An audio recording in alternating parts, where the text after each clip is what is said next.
뉴욕 증시가 하락세로 마무리가 됐습니다. 뭐 크게 내려간 건 아니고요. 네, 마지막에 회복을 해주면서 어느 정도 괜찮게 마무리했다 이렇게 보시면 되겠습니다. 자, 스위스 은행의 폭락 사태가 이제 이런 상황을 가져왔다 보시면 될 것 같은데 유럽은 굉장히 많이 하락했어요. 자, 이 SVB 은행의 파산에 따른 그런 영향이 유럽에도 번지는 거 아니냐 이렇게 공포심이 물들면서 뭐 유럽 증시 같은 경우는 기본 3%씩 하락을 했었는데요.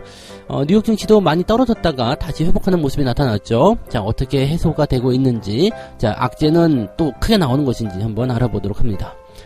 자, 개인들의 반대 매매, 이 강제 청산이라는 것이 6개월 사이에 최대치로 나타났다 이야기가 나왔습니다. 자, 근데 재밌는 것은 말이죠. 개인들의 물량을 뺏는 방법입니다. B2가 늘어나고 뭐 이런 것들은 다 우리가 어느 정도 알고 있었던 부분인데, 자, 그럼 반대 매매가 나왔는데 도대체 뭘로 나왔느냐? 이상하다. 종목들은 계속 올라가는 것 같은데 이런 식이거든요. 자, 강제 청산, 이 반대 매매가 도대체 어디서 나온 것인지 알아보도록 하고요.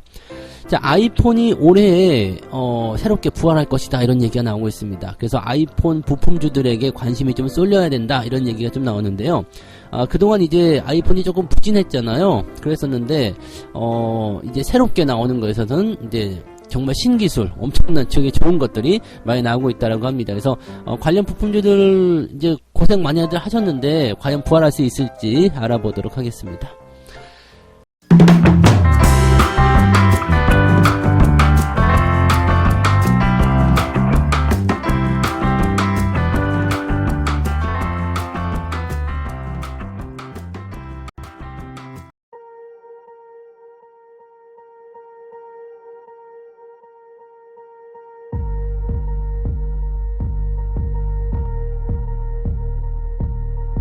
네, 반갑습니다. 자, 오늘은 3월 16일 목요일입니다. 또 해외 증시, 특히 유럽, 네, 상황 보시면서 헉 하시는 분들 많이 계셨을 것 같은데요. 결론은 또 괜찮아졌어요. 네, 유럽 증시는 그냥 폭락으로 마무리가 되긴 됐습니다만, 이게 그대로 이제 그 미국 증시로 넘어갔었죠. 그리고 나서 이제 미국 증시도 폭락했어요. 하락으로 시작했다가 이제 막판에 다 끌어올려가지고 실제로는 나스닥은 플러스로 마무리됐습니다. 0.05%. 그 다음에 다우지수는 마이너스 0.87% 이렇게 마무리돼서요. 뭐 크게 변화가 있는 그런 모습은 아니고 막판에 이제 끌어올려서 별다른 문제가 없구나라고 우리가 판단해도 괜찮을 정도의 그런 모습이라고 생각하시면 되겠습니다. 장 초반에는 엄청나게 많이 밀렸었거든요. 근데 조금씩 회복이 돼가면서 네, 잘 마무리됐습니다. 자, 오히려 이런 게 낫죠. 이제 우리는 이제 장 마감돼서 끝난 상황인데 유럽은 폭락을 해버렸어. 이거 뭐지? 큰일 났다. 그랬는데 유럽이 폭락으로 마무리되고 그 바통을 또 미국이 받아가지고 급락으로 시작했어. 아유, 우리 다 죽었구나 했는데 그것이 이제 해소 국면으로 가게 되면서 주가가 다시 올라갔다. 야, 이렇게 된다 그러면은 우리는 그냥 악재가 순식간에 지나갔다. 물론 영향이 아예 없진 않겠죠. 그렇지만 부담감도 그렇게 크지 않을 것 같습니다. 이렇게 재료가 이제 완성이 되게 되면은, 네, 뭐, 한번 지나간 거나 마찬가지잖아요. 그리고 오히려 더 단단해질 수도 있습니다. 자, 무슨 얘기인지 한번 알아보도록 합니다. 이 재료는 뭐냐면, 스위스계 은행이죠. CS. 이 CS가, 이 주가 폭락을 만들어내면서 이제 시장의 변화를 좀 이끌어냈다 이렇게 되시면 되겠습니다. 이제 유럽 시장에서 장중에 30%가량 폭락했다라고 되어 있고요. 미국 주식 ADR이라고 그러죠. 네, 미국 주식 예탁 증세 가격도 장중에 20% 이상 폭락했다라고 되어 있습니다. 이게 왜 이렇게 된 거냐면은 지금 보면은 이제 21년, 22년 연간 결산 보고서와 관련해서 회계상 내부 통제에서 중대한 약점이 되었다라고 최근에 밝힌 적이 있습니다. 근데 중대한 약점이 뭔데? 뭐 이거는 잘 모르겠지만 일단 회사 내에서 이제 뭔가 시스템적으로 좀 문제가 있어요. 뭐 이런 식의 얘기가 나왔겠죠. 자, 현재 5개 분기 연속 5번 연속으로 분기 손실을 기록했고 지난 4분기에는 1천억 달러 이상의 고객 자금 유출을 겪어서 이미 상황이 악화된 상황이었다. 즉, 이미 힘들었어. 네, 이미 힘든 상황이었어. 라는 게 이제 이 CS의 가장 중요한 포인트였고요. 자, 여기서 한 가지 더 본다면, 지금 SVB, 요것과는 비교가 되지 않도록 굉장히 큽니다. SVB가 100억 100조대, 네, 100조대 그 자금을 갖고 200조대였던가요? 네, 그 정도 자금을 갖고 있었다면 얘네들은 700조가 넘는 네, 그런 자본을 가지고 있었단 말이죠. 그러니까 이 덩치 자체가 SVB보다도 한 3배 정도 큰 걸로 알고 있어요. 그러니까 만약에 이 CS가 파산하게 되면은 유럽뿐만 아니라 뭐 전 세계적으로 문제가 될 수 있죠. 이 CS는 걸쳐져 있는 기업들이나 작은 은행들도 굉장히 많아요. 그래서 얘가 만약에 파산하게 된다면 지난번에는 SVB가 파산한 것은 금융위기가 오지 않습니다. 근데 이 CS 같은 경우가 만약에 파산하게 된다 그러면 상당히 문제가 좀 커질 수가 있어요. 이게 지금 이제 예전에는 금융위기가 미국의 리먼 사태가 일어나면서 리먼 은행이 파산하면서 이제 유럽으로 문제를 줬다면 이번은 CS가 파산했을 때 이제 다른 국가로 번지게 되는 상황이 벌어질 수가 있죠. 자, 근데 이 파산에 대한 그 이유가 무엇이냐라고 되어 있는 게 CS의 최대 투자자 라고 되어 있는 사우디 국립은행이 있습니다. SNB라고 사우디 국립은행이 있는데 얘네가 추가적인 재정 지원하지 않겠다라고 얘기를 했습니다. 왜 그러냐면 지금 뭐 법 규제상으로 10% 이상 투자하지 못하게 되어 있다. 그래서 지분을 10%밖에 갖고 있지 않는데 내가 어떻게 너희들한테 돈을 더 주겠냐? 이렇게 얘기를 한 거죠. 그러니까 이거는 이런 어떤 위기를 조장함으로 인해서 야, 돈 더 내놔, 아니면 우리한테 지분을 더 많이 넘겨, 뭐 이런 식으로 생각했을 수도 있고, 아니면 진짜로 그냥 더 추가적으로 지원하고 싶지 않았을 수도 있겠죠. 근데 어쨌든 네, 최대 주주, 네, 최대 투자자인 사우디 국립은행, 여기도 오일머니네요. 그죠? 이 사우디 국립은행이 추가적인 재정 지원하지 않겠다, 이렇게 되면서 CS가 파산할 수도 있다, 이렇게 얘기가 나온 거죠. 그러니까 지금 미국은행이 파산했고, 그런데 내가 너 이렇게 부실하고, 그런데 돈 더 지원하기가 좀 그렇다. 근데 이것을 이제 핑계거리를 댄 게 이제 법 규제상으로 내가 지분을 더 이상 가져갈 수가 없는데 돈을 더 투자할 수가 없다. 이렇게 해서 못을 딱 박아버린 거죠. 그렇게 되니까 CS는 지금 당장 네, 어떻게 보면은 손실이 계속 발생하고 고객 자금 유출이 나타나는 데다가 미국에서 불안한데 우리 지금 망하는 거 아니냐, 이렇게 불이 번지게 된 거죠. 이렇게 나오니까 주가가 야, 사우디가 지원 안 해주면 어떻게 되는 거야? 망하는 거야? 쾅 떨어지는 모습이 나타난 거죠. 자, 그렇게 되면서 뭐 피곤한 그런 모습이 좀 나타났고요. 지금 다른 은행들이나 뭐 유럽중앙은행 이런 쪽도 전부 다 이제 이 CS은행과 연결고리가 있는 그런 다른 어떤 상황들을 보면서 전부 다 이제 위험 노출이 어느 정도쯤 되고 있는지를 확인하고 있다고 합니다. 자, 그래서 이렇게 되니까 주가가 크게 떨어질 수밖에 없는 상황이 좀 됐는데, 여기서 이제 바로, 네, 또 이제 정부들이 좀 일을 좀 열심히 하고 있는 것 같아요. 워낙 이제 여기서 크게 번지면 안 된다는 생각하고 있는 것 같기도 하고요. 자, 스위스 국립은행과 금융감독청은, 바로 어제입니다. 어제 얘기 나오고 나서 바로 얘기 나온 게 공동 성명을 내고, 미국 특정은행의 문제가 스위스 금융시장에 직접적인 위험을 초래하지 않는다라고 얘기를 했고요. 유동성을 지원하겠다. 자, 미국 은행시장이 혼란스러워서 그쪽으로, 스위스 쪽으로 번질 그런 징후는 없고, CS는 은행의 자본 및 유동성 요건을 충족한다라고 되어 있습니다. 네. 그래서 지금 현재로서는 필요한 경우 우리는 은행에 유동성을 제공할 것이라고 얘기했습니다. 그러니까 뭐 파산은 없다 라고 얘기하는 거죠. 네, 지금 미국과 똑같은 상황이에요. 미국에서 똑같은 상황인데 지금 미국도 지급보증 다 해주면서 은행 파산 더 이상 없다라고 얘기를 해준 거잖아요. 근데 이번에 이 CS 같은 경우도 그렇게 된 상황에서 뭐 CS 그 스위스 그냥 금융당국에서 네, 정부에서 지원해 주겠다, 뭐 파산 없다라고 얘기가 나온 거죠. 그러니까 사람들 입장에서는 파산할 수도 있다라는 얘기가 있는데 뒤에 정부가 들어가서 야, 우리가 지원해 줄게, 걱정하지 마.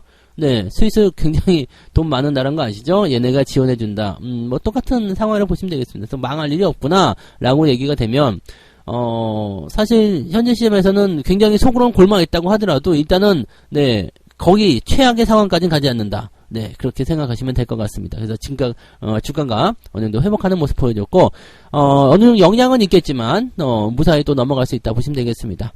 자, 밤사이 발표된 경제지표도 한번 볼게요. 지금 소매 판매 같은 경우는 0.4% 정도 줄었습니다. 그래서 판매가 줄었다. 뭐야? 그러면은 소비가 좀 줄어드는 거 아니야? 뭐 이런 식으로 할 수도 있겠죠. 자, 그런 부분이 하나 있었고요. 그 다음에 PPI 지표가, 네, 크게 떨어집니다. 0.1 정도로 떨어진 거죠. 0.1, 네, 마이너스 0.1이 나왔다든가, 하여튼 뭐 그랬던 것 같은데, 좀 많이 이제 하락했습니다. 그래서, 전문가들의 예상치보다도 더 많이 떨어지는 모습이 좀 나타났고요. 네, 그 다음에, 생산의 물가지수가 이제 제법 큰 폭으로 떨어졌다라는 부분이 인플레이션 둔화의 신호다라고 얘기가 될 수 있는 부분이에요. 근데 뉴스가 또 재밌게 나오는 게 인플레이션이 둔화하고 있다는 신호이지만 지금은 경기 악화 우려가 더 커진 상황이다. 네, 지금 뭐 제조업 지수 같은 경우는 나쁘고, 그 다음에 은행이 또 이제 뭐 파산한다 이 얘기 나오니까 이제 경기 악화 우려감이 더 커졌다. 이렇게 얘기를 하고 있는 것 같은데, 그러면 뭐 어떻게 하라는 이야기야? 네. 뭐 어떻게 하라는 이야기야? 그럼 경기 악화가 우려됐으니까 뭐 어떻게 하라는 얘기야? 어떻게 하라고요? 금리를 올리지 말라는 얘기죠. 인플레이션도 둔화되고 있고 경기도 악화되는데 니들 금리 올리면 안 되는 거 아니냐? 지원해줘야 되는 거 아니냐? 이렇게 얘기가 나옵니다. 그래서 지금 보면은 이제 이 선물 시장에서 얘기를 하기를 0.25% 인상할 가능성이 52%로 뚝 떨어졌고요. 금리 동결할 가능성은 47.6%로 됐습니다. 만약에 지금 이 스위스 은행의 이런 상황이라든지 또 이런 경기 우려감에 대한 경제 지표들이 계속 나타나게 된다면 금리 같은 경우는 동결로 갈 가능성이 매우 높아질 것 같습니다. 그래서 이번에 금리 동결이 나오게 된다면 시장이 또 이제 확 풀리는 상황으로 갈 수도 있어요. 그래서 실질적으로 이제 금리까지 동결해버리게 되면 에라이 모르겠다. 금리 인하 곧바로 한번 좀 들어가 보자. 이렇게 나올 수 있죠. 그러면 지금 3월에 금리 동결이면은 실제로 올 하반기 이후에 네, 금리 인하 이야기로 갈 수 있습니다. 그래서 유동성 지원한다 이렇게 나왔을 경우에는 증시가 올해 내내 그 기대감을 통해서 상승세가 나타날 가능성이 있겠죠. 자, 지금 금융 위기나 뭐 증시 폭락 이런 것들 걱정하시기보다는 기회가 어디서 나올 것인가, 어느 시점부터 우리가 진입할 것인가 이런 것들에 대한 생각을 해주시는 게 조금 더 유리할 것 같아요. 악재가 나와도 바로바로 정부 차원에서 막아주고 있다는 걸 참고하시면 되겠고요. 물론 이제 잠재적 리스크는 있습니다. 네, 그렇게 하고 있다가 에라이 모르겠다 손 놔버리게 되면 또는 전체적으로 다 번져버리게 된다라면 정부가 지원을 한다고 하더라도 공포심이 크게 번질 수 있기 때문에 그에 따른 부담감은 좀 있을 수 있습니다. 그 정도까지만 생각하시면 되겠고요. 아직은 거기까지 번지진 않고 있다는 걸 참고하시면 되겠습니다. 두 번째 이야기 넘어갈게요. 비투가 늘어난 개미 투자자들의 눈물이 흐르고 있다. 네, 강제 청산이 6개월 사이에 최대치를 찍었다 이런 얘기인데, 자, 반대 매매가 많이 나왔을 거라 생각을 했어요. 왜냐면 지금 어제도 그렇고요, 그저께도 그렇고 주가가 갑자기 막 확 떨어지는 형태의 모습들 나타났잖아요. 물론 뭐 돌발 악재라고 봐야 되겠습니다만 그럼에도 불구하고 일단 어쨌든 주가가 낙폭이 굉장히 컸었잖아요. 그런 부분들이 툭 떨어지면서 당연히 반대 매매가 나오겠구나라고 생각을 했는데 생각했던 것보다 증시 종목들은 뭐 낙폭 자체가 크지도 않았고요. 그 다음에 또 오히려 반등하고 그런 모습이 좀 있었단 말이에요. 그러니까 도대체 뭐야? 라는 생각을 잠깐 했었거든요. 근데 개인들이 지금 가장 많이 신용을 갖다가 집어넣은 것이 뭐였냐면 네, 코스닥 150 선물 인버스. 네, 코스닥 지수가 더 떨어질 것이다.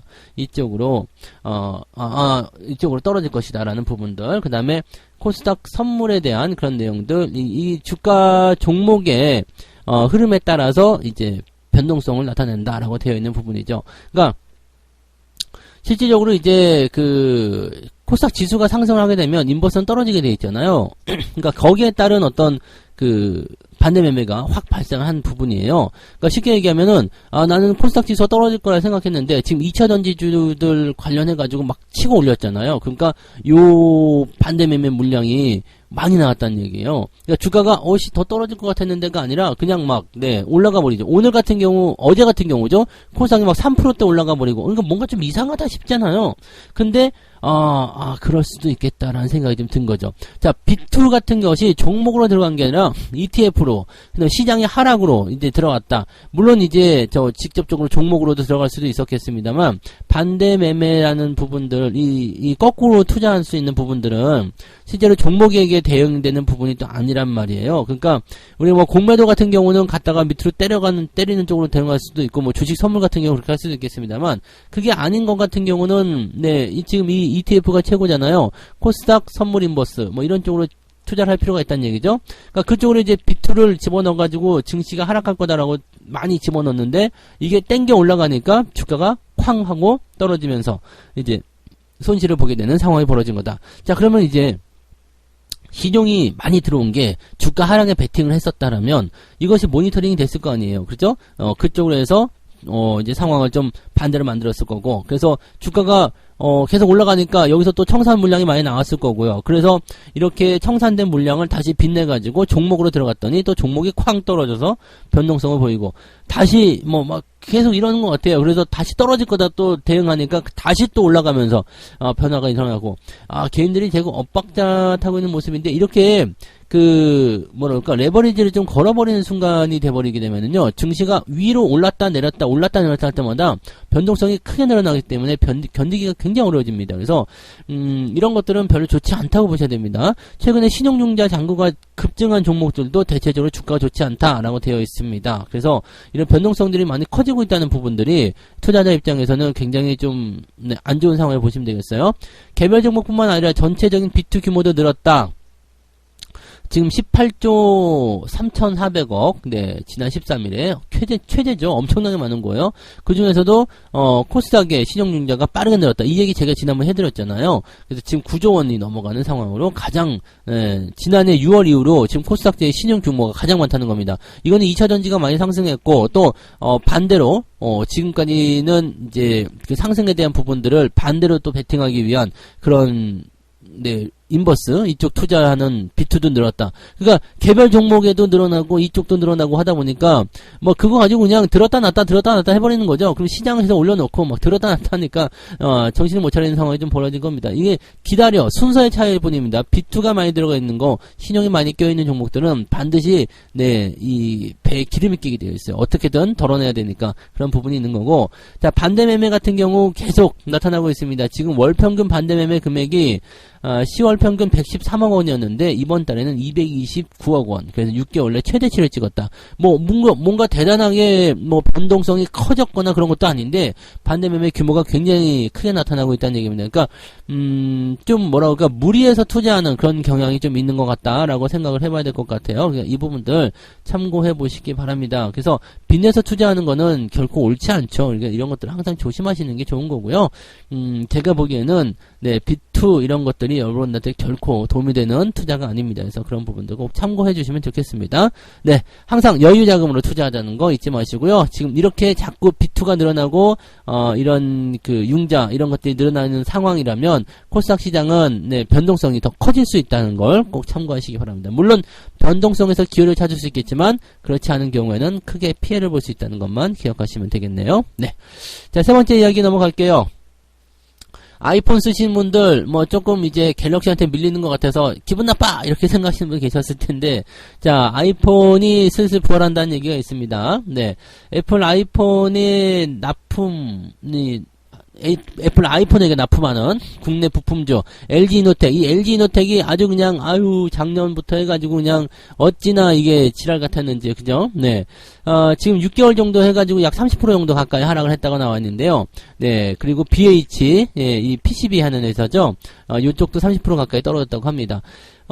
지금 LG이노텍의 이 매출이 지금 약 70% 정도 나오고 있다. 애플에서만, 이렇게, 애플 관련주, 부품주들이 애플에게 의존하는 의존도가 좀 높은 경우도 있어요. 그래서 LG이노텍 같은 경우는 애플이 잘 안 팔린다라고 되어 있으면, 당연히 실적이 좀 감소할 수밖에 없는 그런 부분이 되는 거고, BH 역시 마찬가지로 이렇게 되는 겁니다. 그래서 요렇게 지금 보면은 애플이 이제 그동안 경기 침체니 뭐니 해가지고 약간 좀 부담스러웠고, 실제로 이제 애플과 이 아이폰과 관련된 그런 부품주들이 조금 주춤한 것도 좀 있었어요. 왜냐면 이제 갤럭시가 조금 더 잘 나온 것 같다는 느낌 좀 있고요. 이번에 카메라 모듈, 이번에 갤럭시 S23인가요? 이게 100배 주민이 뭐니 해가지고 이야기가 굉장히 많이 나오면서, 안 그래도 이제 지금 아이폰 증산에 대한 계획도 무산됐다 그러지, 그 다음에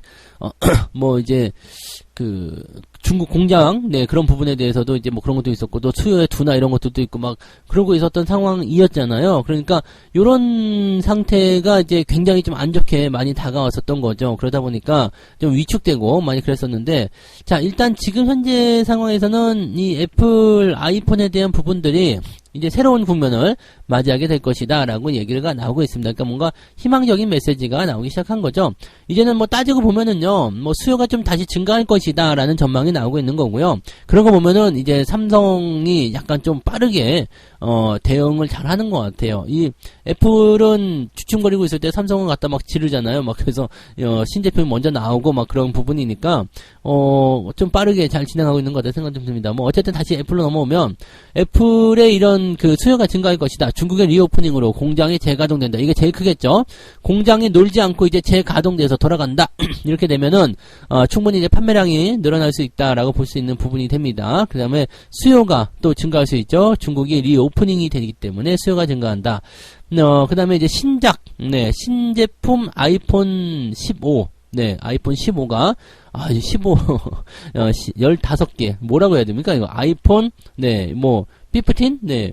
뭐, 이렇게 해야 되는가? 뭐야, 이거 어떻게 해야 돼요? 아이폰 15라고 부르겠죠? 아마 아이폰 15에 대한 관심이 모이고 있다. 왜 자꾸 이렇게 숫자를 뒤로 붙이는지 모르겠네. 아무튼 뭐, 이렇게 되고 있어요. 그래서, 이쪽에서는, 잔망경 렌즈라는 게 폴디드 줌? 이게 뭘까요? 네. 폴디드 줌. 이게 좀 접힌, 이게 앞으로 튀어나오는 렌즈 말하는 거죠? 네. 이게 쭉 늘어나면서 뭐라고 할까요? DSLR처럼 이렇게 렌즈가 훅 앞으로 튀어나오는 거. 그거를 하겠다. 폴디드 줌, 잔망경 렌즈를 장착할 것으로 업계는 보고 있다. 자, 그러면은, 네. 이런 어떤, 뭐랄까, 기계식, 이런 확대나 이런 것보다도, 전자식 확대보다 기계식 확대가 좋잖아요. 그러니까 렌즈가 크게 달려버린다. 과연 이게 근데, 쓸만할까 싶은 부분이 있겠습니다만, 뭐, 확실히 이것만 잘 된다 그러면은 괜찮을 것도 같네요. 그러면 이, 잔망경 렌즈에 대한 이런 부분, 이 카메라 모듈 이런 것들이 또다시 이제 기대감을 좀 생기게 할 수 있겠네요. 그러면 애플 아이폰에 대한 그런 관심도가 높아질 수 있겠고요. 정말 성능만 좋다 그러면, 지금 현재 요즘에 스마트폰 같은 경우는 이제 앞으로 튀어나온 렌즈를 안 쓰고 있잖아요. 그런데, 지금 이거를 사용해가지고 더 엄청난 화소를 만들어낼 수 있다라면 상황은 좀 달라질 수 있을 것 같긴 합니다. 뭐 그런 부분도 있고 애플페이 뭐 이런 것들도 있다고 하니까요. 애플페이는 지금 다음 주부터 이제 개시된다는 얘기가 있습니다. 그래서 애플페이 관련주들도 움직이고 있는 것 같아서 자 그러면 뭐 스마트폰으로 이제부터 결제 가능한 거 아니냐? 그러면 애플 아이폰 수요 있을 수 있죠. 왜냐면 지금 갤럭시 같은 삼성페이 기본 탑재돼 가지고 진행하고 있어서 아주 편하게 사용하고 있는 분들 많으실 텐데 애플은 좀 불편했을 수 있어요. 그러면 애플페이로 이제 하자. 그러면은 애플의 충성도가 높았던 사람들이 이제 그쪽으로 볼 수가 있겠죠. 그래서 지금 애플 쪽에서는 일단은 기대감들이 많이 생기고 있습니다. 뭐 애플뿐만 아니라 다른 모든 기업들이 좋아지고 있는 상태일 것이다라고 판단되고 있습니다만 어쨌건 네 증가하게 되면 부품주들에 대한 관심도 같이 가져볼 필요가 있다라고 얘기하고 있습니다. 그래서 애플, 아이폰 저는 아이폰 쓰지 않고 갤럭시 쓰고 있지만 네 애플 쓰시는 분들에게는 오랜만에 좀 좋은 소식이 전해질 것 같습니다. 뭐 스마트폰 사용하시는 분들한테도 좋은 소식일 것 같고 부품주나 이런 쪽 갖고 계신 분들도 나쁘지 않을 것 같다 생각이 좀 드네요. 참고하시기 바랍니다. 자 이렇게 해서 오늘 세 가지 이야기 전달을 해드렸습니다.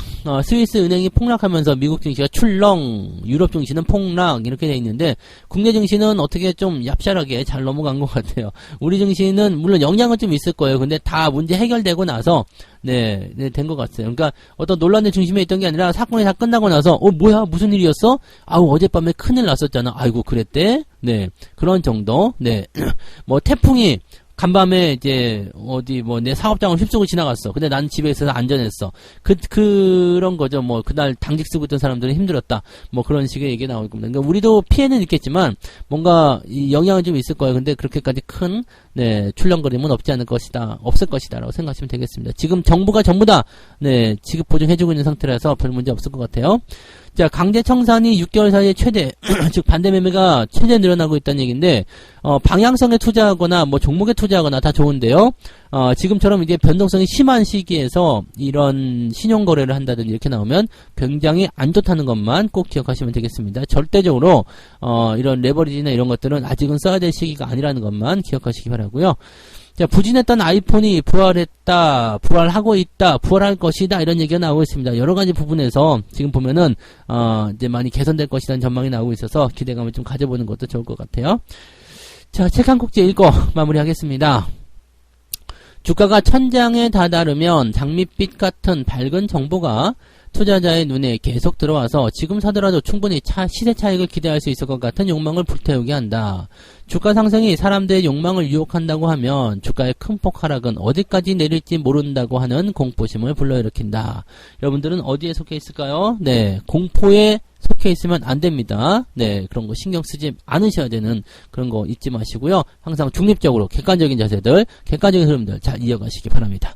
자, 오늘 여기까지 하고요. 네, 아침에 약간 흔들릴 수 있으니까 잘 참고 넘어가시고요. 어쩌면 이 흔들림이 오히려 매수 기회가 될 수도 있을 것 같다 생각이 좀 듭니다. 그러니까 그런 부분들 참고하시고, 네, 특별한 거 없이 그냥 넘어갈 수도 있어요. 네, 그러니까 너무 시장에 대한 걱정은 안 하셔도 될 것 같습니다. 저는 장중시장 때 다시 올게요. 고맙습니다. 본 방송에서 제공되는 모든 정보는 투자 판단의 참고 자료이며 투자의 최종 책임은 본 방송을 이용하는 본인에게 있습니다.